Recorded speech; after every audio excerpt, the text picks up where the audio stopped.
आप आज मौजूद हैं जहां खूबसूरत शहर जम्मू बसा हुआ है और जहां आज बागे बाहू का यह किला शान से तना खड़ा है।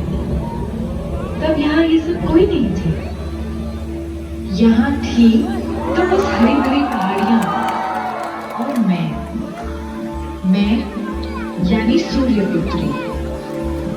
कौन सूर्यपुत्री? वही जिसे आप सब तवी नदी के नाम से जानते हैं।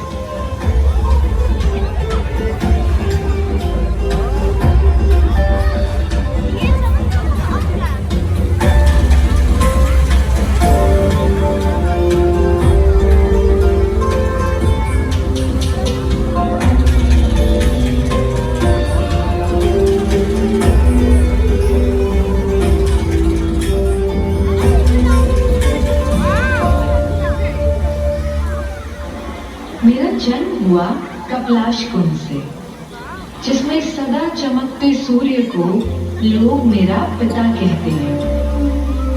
वैसे कौन कन्या अपना मायका छोड़ना चाहती है? मैं भी नहीं चाहती थी, पर एक दिन देवता जैसे राजा पहड़ मेरे पास आए। राजा मुझसे बोले कि उनके बीमार पिता के इलाज के लिए उन्हें मेरा जल चाहिए। अब रोज कपलाश कुंड तक आकर बीमार बूढ़े पिता के स्नान के लिए मेरा जल ले जाना तो संभव नहीं था ना। तो मैंने ही कुछ सोचा, फिर मुझसे रुका ना गया। मैं उनके पीछे चल पड़ी।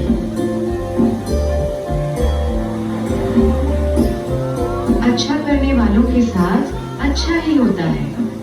इसी बहाने मुझे यह सुंदर जगह देखने को मिली और रास्ते में चिनैनी में मेरी मुलाकात सुध महादेव से भी हो गई। उस समय तक शिवालिक पहाड़ियों में स्थित इस जगह का कोई नाम नहीं था। हाँ, इसकी पहचान जरूर थी। यहाँ की हरी भरी पहाड़ियों पर उगी नरम मुलायम घास और मेरे जल की तासीर से खींचे तमाम चरवाहे दूर दूर से यहाँ अपनी भेड़ें चराने आया करते थे। तभी एक दिन सूर्यवंशी राजा जम्बूलोचन इधर से गुजरे। इस इलाके की सुंदरता से मोहित होकर वो थोड़ी देर को यहीं आराम करने लगे। जरा दूर पर सफेद चादर ओढ़े ऊंचा हिमालय, पास में हरी चुनरी पहने पहाड़ियां और नीचे कल कल बहती नीली नदी। जैसे यह नजारा काफी न था कि तभी राजा जम्बूलोचन ने करीब के एक तालाब पर जो देखा, वह दृश्य एकदम अद्भुत था। राजा जम्बूलोचन को ये नजारा छू गया। जिस जगह एक बाघ और बकरी साथ पानी पी सकते हैं, जहाँ एक शेर भी एक भेड़ को मारने से बख्श देता हो, जहाँ एक मेमना शेर से न डरता हो, वहीं मुझे अपनी राजधानी बनानी चाहिए। तभी तो इस प्रदेश के हर निवासी को बराबर का इंसाफ, बराबर की हिस्सेदारी और बराबर का दर्जा मिल सकेगा।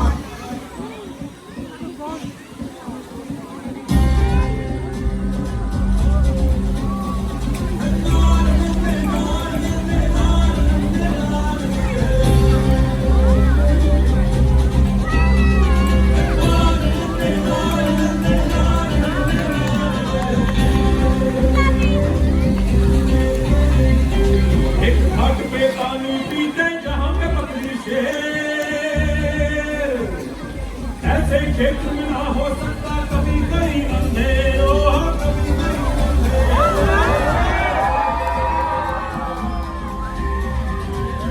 कभी कहीं पानी पीते जहाँ पे मगरी शेर, ऐसे क्षेत्र में ना हो सकता कभी कोई अंधेर, कभी कोई अंधेर।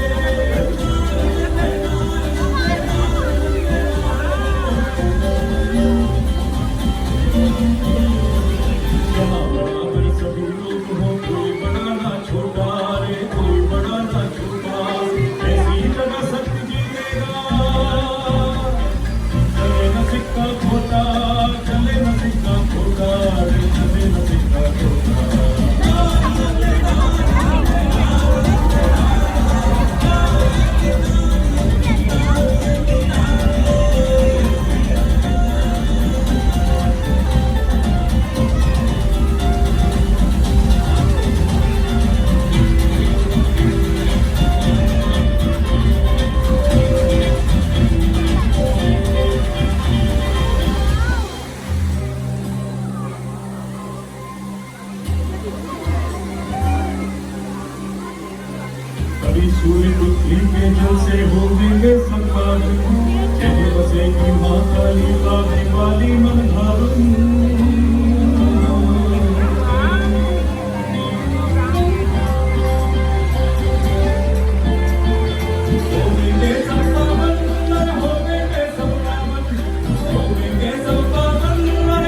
पड़ी जम्मू यानी जम्मू की बुनियाद।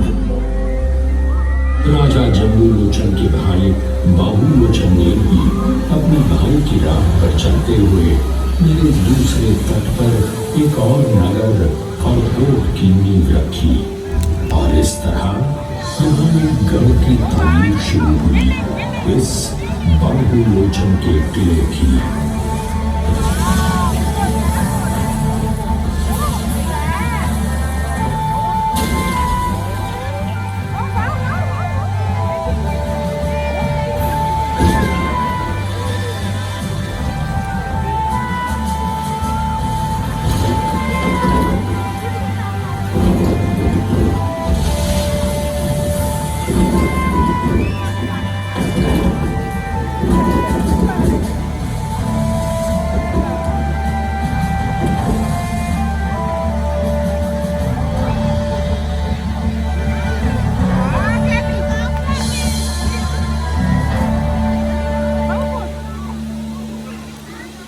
धीरे धीरे जम्मू का नाम और इसके प्यार का संदेश दूर दूर तक फैलने लगा।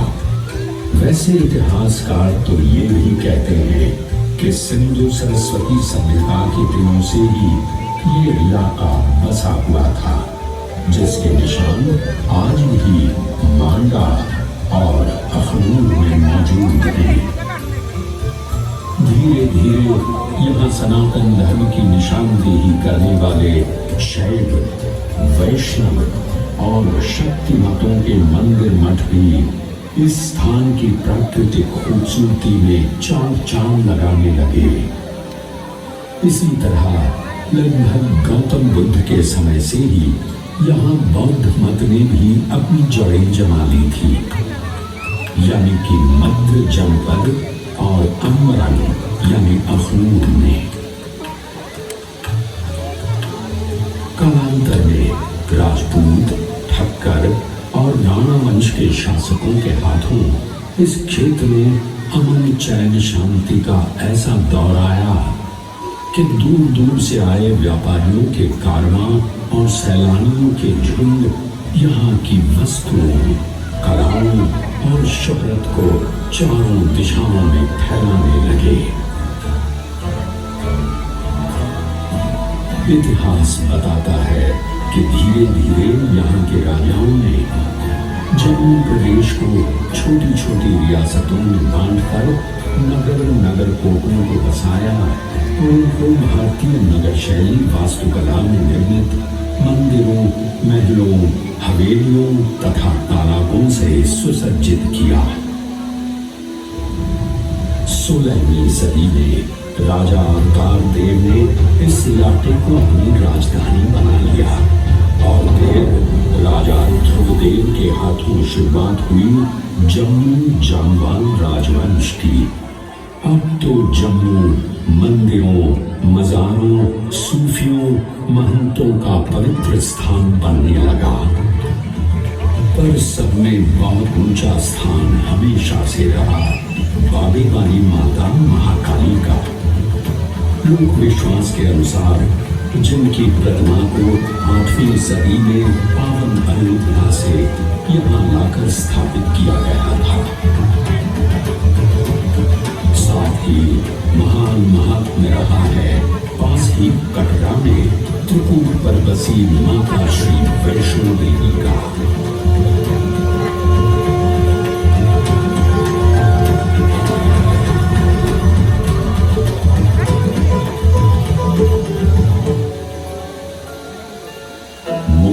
जब सारे हिंदुस्तान को अपनी सल्तनत का हिस्सा बनाया तो भी जम्मू को डोगरों के संरक्षण में ही रहने दिया गया। मध्य 8वीं सदी में राजा रंजीत देव के वक्त में जम्मू की डोगरा रियासत फलने फूलने लगी और उन्होंने तब ही मुबारक मंडी के महलों की नींव रखी।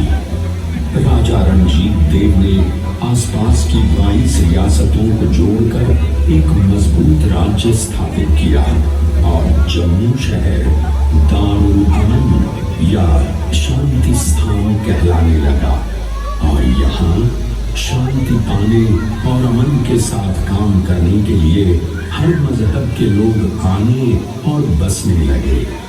जहां मुगलानी बेगम जैसे बड़े लोग यहाँ आ बसे, तो वहीं हजारों कारीगर, दस्तकार, कलाकार भी, जिनके नाम पर जम्मू में आज भी कई मोहल्ले मौजूद हैं। उधर पास के पंजाब में सिखों का वर्चस्व शुरू हो चुका था। धीरे धीरे जम्मू भी पंजाब केसरी महाराजा रणजीत सिंह के राज्य का हिस्सा बन गया। पर डोगरा राजपूत राजा रणजीत देव की चौथी पीढ़ी से जागीरदार किशोर सिंह की बहादुरी और ईमानदारी को देखते हुए रणजीत सिंह ने किशोर सिंह को जम्मू राज्य की बागडोर सौंप दी। किशोर सिंह के बेटे गुलाब सिंह तो पिता से भी और आगे थे। उन्होंने किश्तवाड़ और राजौरी जैसे उत्तर पश्चिमी सीमा पर नए इलाके सिख साम्राज्य में शामिल किए। गुलाब सिंह ने वीर हरि सिंह नलवा के साथ मिलकर सिख साम्राज्य की उत्तर पश्चिमी सीमा पर पठानों की फौज को भी खदेड़ कर भगाया। साथ ही बहादुर डोगरा सिपाहियों ने गुलाब सिंह की सहायता से राज्य की सीमाओं को लद्दाख और तिब्बत तक बढ़ा दिया। लद्दाख और तिब्बत की इन मुहिमों की अगुवाई की थी कहलूरिया राजपूत सिपह सालार जोरावर सिंह ने। उनकी बहादुरी और ईमानदारी के किस्से इतने मशहूर हैं कि लोग उन्हें हिंदुस्तान का नेपोलियन कहते हैं।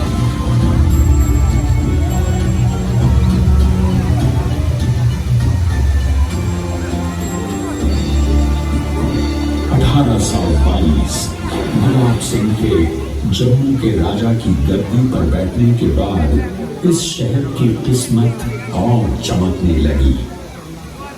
गुलाब सिंह ने अपने राजा बनने का श्रेय गुरु प्रेमदास की भविष्यवाणी को देते हुए उनकी याद में जम्मू शहर के निकट गांव सुई सिमी में रघुनाथ मंदिर का निर्माण करवाया। इस मंदिर के भित्ति चित्र जम्मू कला के उत्कृष्ट नमूने माने जाते हैं। महाराजा रणजीत सिंह की मृत्यु के बाद अंग्रेजों ने उनके बेटे दिलीप सिंह को गद्दी से हटा दिया। अब पूरा सूबाए पंजाब अंग्रेजों के चंगुल में था, पर यह सूरत लोगों को बर्दाश्त नहीं थी। इसलिए राजा गुलाब सिंह ने अंग्रेजों से अमृतसर में एक संधि की। इस करार के मुताबिक एक नस्ली घोड़ा, 3 सोने के तार से कढ़े कश्मीरी शाल, 12 पश्मीना भेड़े और 75 लाख रुपए नकद का नजराना ईस्ट इंडिया कंपनी को देकर राजा गुलाब सिंह ने जम्मू कश्मीर और लद्दाख को अपनी खुद मुख्तारी में ले लिया और वो रियासत जम्मू कश्मीर के पहले महाराजा बने। महाराजा गुलाब सिंह के बाद उनके प्रतिभाशाली बेटे रणवीर सिंह ने, जो एक बहादुर राजा के साथ साथ धार्मिक एवं जागरूक प्रवृत्ति के व्यक्ति थे, जब जम्मू कश्मीर की बागडोर संभाली तो उन्हीं के जमाने में इस किले यानी किलाए बाहू को फिर से नई तरह से बनाया और सजाया गया। अब जम्मू में भी नए महल, नए बाग, नई इमारतें तामीर की जाने लगी। रणवीर सिंह ने धार्मिक स्थलों का पुनर्निर्माण किया और साथ ही पुरमंडल व उत्तर वाहिनी में मंदिर श्रृंखलाओं का भी निर्माण करवाया एवं इनके साथ मां गंगा की बड़ी बहन मानी जाने वाली नदी देवक के तट पर संस्कृत पाठशाला स्थापित की।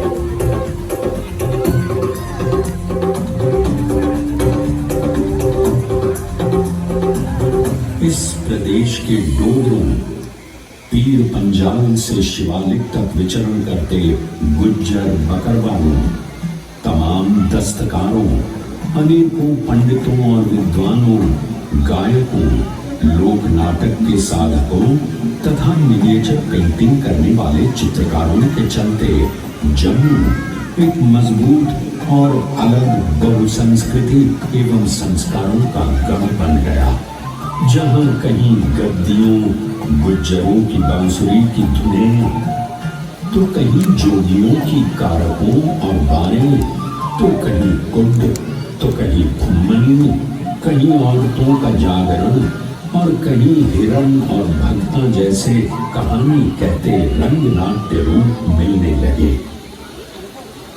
मगर कुछ कहानियां ऐसी भी हैं जो इतिहास के भी पहले की हैं, इसीलिए आगे की कहानी मैं सुनाती हूँ।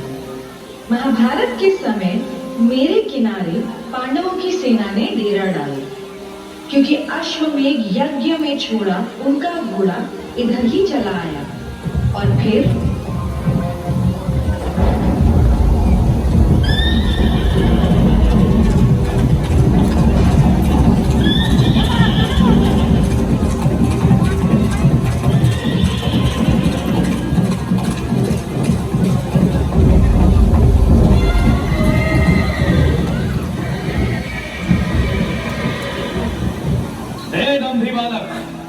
छोड़ दे इस घोड़े को। ये कोई साधारण अश्व नहीं है, ये अश्वमेध यज्ञ का घोड़ा है जिसे पांडवों ने छोड़ा। मैं नहीं जानता किसी पांडव, मैं बस इतना जानता हूँ कि एक घोड़ा मेरी माँ के खेत में घुस आया। क्या तूने भीम का नाम नहीं सुना? क्या तुझे धर्मराज युधिष्ठिर का नहीं पता? धनुर्धर अर्जुन कर देंगे तेरा काम तमाम। इन सब का नाम लेके मुझे डरा रहे हो या अपना डर दूर कर रहे हो? मैं इन सब में से किसी को नहीं जानता, मैं बस इतना जानता हूँ कि इस घोड़े ने मेरी माँ गुलाबी की मेहनत को नष्ट किया है, जिसकी सजा मैं इस पागल घोड़े को अवश्य दूंगा। अब अंत करके तू क्या सजा देगा? हम अभी तुझे जीवित नहीं छोड़ेंगे अगर तूने इस अश्व को न छोड़ा तो। आक्रमण!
हे वीर बालक, बताओ कौन है तुम्हारे पिता जिनसे तुमने यह अद्भुत धर्म विद्या सीखी है? मैं किसी पिता को नहीं जानता, मेरी माँ ही मेरी परम पूज्य गुरु है जिनसे मैंने सारी धनुर्विद्या विद्या सीखी। ज्ञान केवल पशु की भगवती नहीं हो। घोड़ा चाहिए तो युद्ध करना होगा। तो फिर संभालो अपना अस्त्र।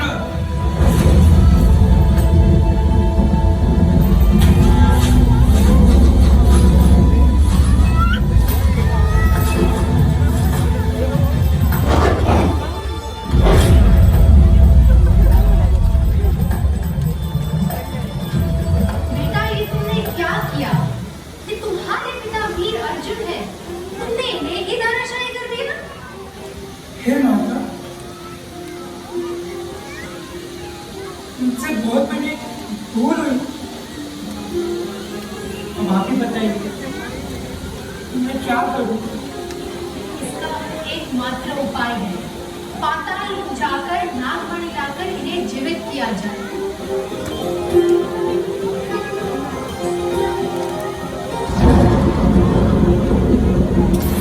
बब्रुवाहन के तेज बाणों ने धरती को ऐसे छेदा कि तीर मानसर से जमीन में घुसा और सुरईसर में निकला।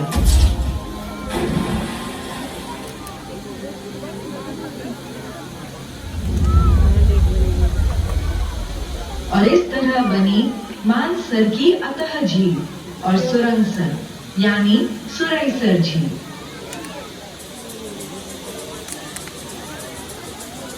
अब हम मानसर और सुरईसर के रमणीक स्थलों से वापस आते हैं और इस बाहुकोट को देखते हैं। यह कद्दावर किला, इसकी 8 बुर्जियां, मजबूत दीवारें, प्राचीरें, पहरे की मीनार, तालाब और दुर्ग की रक्षा के लिए बना बारूद खाना और अभेद कैद खाना। किले के बाहर से जम्मू नगर का महंगम दृश्य देखने को मिलता है। इनमें है मुबारक मंडी, अमर महल और हरि निवास और मंदिर कलशों की श्रृंखलाएं।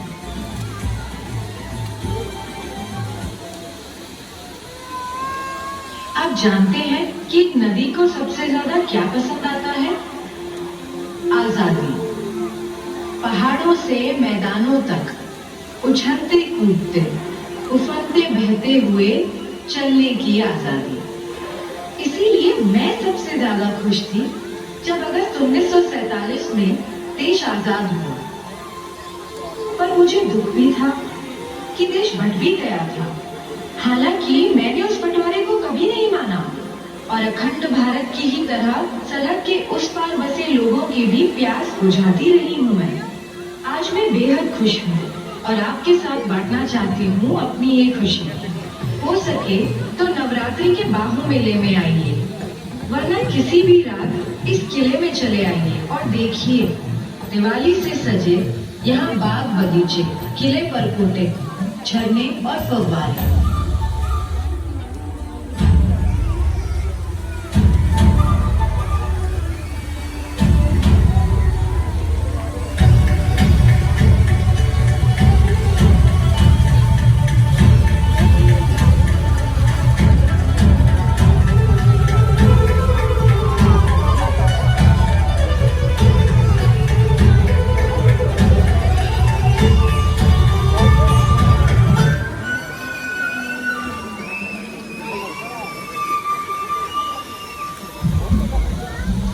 और हाँ, एक नदी का कोई अर्थ ही नहीं अगर वो जीवन ना दे सके इंसानों को, परिंदों को और जलिंदों को यानी मछलियों को। तो जब फुर्सत मिले तो यहीं किले के नीचे मेरे करीब ही बने देश के सबसे बड़े अंडरग्राउंड एक्वेरियम में जरूर आइए।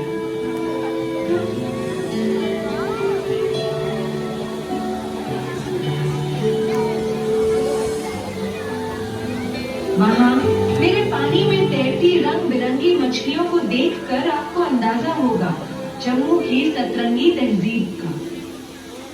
जिसने मलिका पुखराज को जन्म दिया तो उस्ताद अल्लाह रखा खां और पंडित शिव कुमार शर्मा को भी। अपने मिनिएचर्स के लिए नामचीन जम्मू असल में मिनिएचर इंडिया है, जिसमें आपको देखती है एक इंद्रधनुषी संस्कृति,